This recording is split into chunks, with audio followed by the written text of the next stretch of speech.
जिसे थाखोआव मुं थिसननो गोनां फरायसाफोरनि थाखाय मोनसे गोनां फोसावथाय। क'क्राझार दा रिलेटिभ पाब्लिक स्कुलाव थाखो 10 सिम मुं थिसननाया सोलिगासिनो। साइन्स आरो आर्ट्स मोन्नैबो आयदायाव थाखो 10 नि मुं थिसननाया सोलिगासिनो। मुं थिसननायजोंनो लोगोसे साइन्स आयदानि फरायसाफोरनो स्कलारशिप टेस्टनि सुबिदा होनाय जागोन। बेनि गेजेराव फरायसाफोरखौ टप 3 सायख'नाय जागोन। 75% आरो स्कलारशिप टेस्टनि काट अफ मार्क जागोन।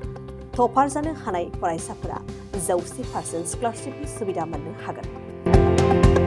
टपार फरायसाफोरनो क'क्राझार दा रिलेटिभ पाब्लिक स्कुला 2 बोसोरनि बेसेन नाङाजासे सोलोंथाइ लानो सुबिदा होगोन। फैगौ 13 मे खालि फुंनि 10 बाजिनिफ्राय 12 बाजिसिम स्कलारशिपनि टेस्टखौ लानाय जागोन।